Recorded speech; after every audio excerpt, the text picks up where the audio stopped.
Hello, Internet. Welcome to the show. Thank you for joining us. In Major League Baseball, the Division Series is wrapping up. Let's see who made it to the League Championship Series. My name is Darren, that is AJ, and this is the DNA Sports Recap. Roll the intro.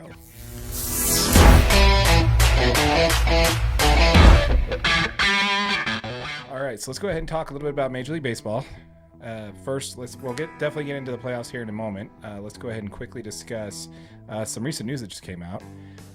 They have announced that the relocation committee will be meeting in November to discuss the proposal of the A's moving to Las Vegas. That's crazy. It's really funny though, because at that point, a recent report's come out from the current owner of the Golden State Warriors, has also expressed interest in buying the A's as well, which is kind of convenient because he just purchased a WNBA team that he's going to put in the Bay Area. Yeah. And, already owning the Golden State Warriors, now talking about potentially purchasing the Oakland A's. He's going to own all of Oakland. Yeah. So, I mean, you technically do need two to tango there. I think he mentioned in a statement there to CBS News that someone has to be willing to sell in order for him to be able to buy. Kind of how that works. Yeah. But it's technically not a done deal, folks, that the Oakland A's are moving out of Oakland just yet. The committee still has to approve it, and there's potential ownership in there in case current ownership wants to sell. So I don't know. What's your take on all that? Nice. I mean, I think it's kind of a cool idea. Kind of like we talked about in the previous episode. When you saw some of those reverse boycotts and you saw how loyal that actual Oakland A's fan base is. I think there's definitely still a viable reason to keep the team in Oakland. And when you get some of that money, like from an owner that has obviously two professional sports teams, he could probably revamp that stadium and give that franchise a real chance to kind of get back into it. Let's go ahead and shift on over to the playoffs, shall we? Absolutely. Okay, so let's talk about the American League first. So it looks like the Rangers have swept the Baltimore Orioles, which was the number one seeded team, which we're definitely going to need to talk about because I need to kind of clarify some stuff on that. So the Rangers swept 3-0 and took the first place seeded Baltimore out. They move on to the championship series. We also have the Astros that are currently leading the Minnesota Twins 2-1 in theirs. So at the time of recording, the Los Angeles Dodgers on the National League side are down 2-0 to the Arizona Diamondbacks, and Braves are down 1-2 in their division. So as it sits right now, what it looks like the division series is going to look like. Now the Braves have a win, so there's a good chance that they could still come back. Absolutely. Go Braves. Yeah, so we do have a shot for the Braves to come back, but as it sits right now, pretty much if you were to ask me there how the championship series is going to shake out, you've got the Texas Rangers facing the Houston Astros in the American League Championship Series, and you got, I would say, more than likely, the Philadelphia Phillies against the Arizona Diamondbacks is basically what I think is how the two championship series are going to play out. What do you think? I'm always going to hope that the Braves make a comeback and we'll be facing Arizona.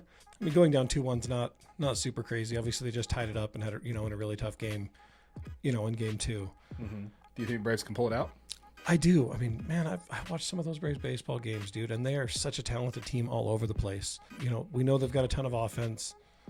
Can they get a pitcher out there that can actually shut down that Phillies offense is really going to be the thing. I definitely think you have a case there, simply because the fact that the Braves do probably have their best pitchers coming up. I do believe that they have the best shot to turn that series around. They did lose 10-2 today, but that is kind of a whooping there. But I didn't know who started the game. That is a whooping. I don't know who pitched for him, but that's pretty embarrassing.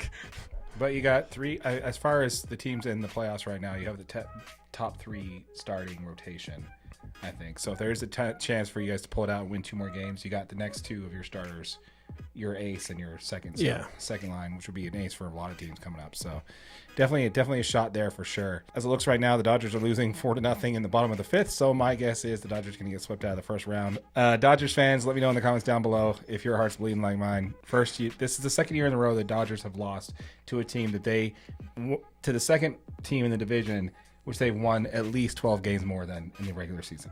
Well, I mean, it doesn't help when your ace pitcher just gets, torched for 6 runs in the first game. And then realistically, Arizona just kind of continues. The Dodgers had a rookie pitcher out in Bobby Miller in the second game. And the Diamondbacks just continued hitting. They put 3 runs on him in the first inning of game 2. Yeah. So it's just like, oh man, as a Dodgers fan, you're just out there like, what else do we have? Bring out the bullpen. That's the only strength the Dodgers have is the bullpen. Right. That's literally the only strength the Dodgers have in the playoffs. We do not have. You have Clayton Kershaw, who's playing hurt. I don't care what anybody else says. I don't even care what he says. I don't care what he says. He is hurt. When your average velocity is around 90, 91, and your fastball's topping out at 88 miles an hour in a start, you're hurt, man. He just came off the IL with a shoulder injury. I don't think he's playing at full speed. And that's literally the only starter. Bobby Miller, yeah, he shoved in the regular season, but this guy's a rookie, man. He started in Double-A. And that is a really big game and platform to be on. Yeah, as a rookie, down 0-1. That's a ton of pressure, man. It is a ton of pressure at home. I honestly wish they had Bobby Miller starting game 1, Clayton Kershaw game 2. That's kind of what I was saying. Is like you're going up against a team that. Clayton Kershaw is one of the best pitchers in Major League Baseball. And these guys just torched him in the first game. And now you're like, well, I'm going to go out there and just do my best. I just think that's a tough stage for any rookie to be in. It is. It very much is. And now we have Lance Lynn starting, who led all of Major Leagues in home runs given up this year, which is an trade deadline acquisition from the White Sox. But he did okay right after the trade, right? Yeah, for a few games. For a few games, he was actually pitching pretty well. Yeah, all these different issues the Dodgers have had with their starting pitching. We literally have set the National League record for how many starting pitchers we've used this year. We've called up 4 different rookies to start in Major League Baseball games this year. So honestly, it just wasn't the Dodgers' year. The fact that they still won 100 games, still won their division by more than 10 games. If you ask me, all that is just talking about the division itself. The fact that Dodgers were able to do that. It looks like the Arizona Diamondbacks are going to be the ones moving on into the championship series. Sorry, I spent a lot of time on Dodgers talk there. I still hope for you guys in Atlanta that your Braves will be able to pull this one out and win 2 games in a row before you lose one. The Phillies aren't known for their pitching. They are definitely known for their hitting. So I think you got a shot there for sure. Did you see that game 2 in the Phillies and Braves ended with an 8-5-3 double play? Yeah, this was great.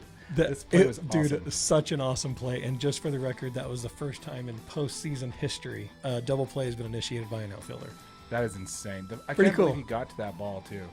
Dude, I mean, obviously Bryce Harper thought the same thing. Yeah. Because he was the one that got thrown out at first. So Yeah. I think, risky move. Do you think that was a bad mistake on Bryce Harper's part there? Or do you think it was just... I think he thought what everybody else thought. You know what I mean? There's no way he's getting that There's ball. just no way he's getting that. But I mean, what's crazy is he caught the ball easily. It's not like he caught it sliding or anything. I mean, he was still on his feet, and that's why he could throw him out. Yeah. So, I mean... He caught the ball, bounced off the wall, yeah. threw it over. Yeah. I mean, I think it was just a gross misjudgment of where the ball was going to land. From Harper's angle, he just didn't think he could get to it. Yeah. Crazy play. Crazy way to end a game, too. Yeah. First time in postseason history. Fantastic. So Great pretty job, cool. Braves. Yeah, very, very cool. We are on the grind to 1,000 subscribers, currently sitting at 405 or 406 at the time of recording. Yep. So greatly appreciate that, guys. Just another 600 more to go.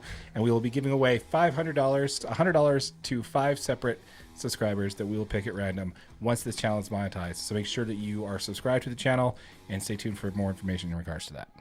Absolutely. My name is Darren. That is AJ. And this has been the DNA Sports Recap. Till next time.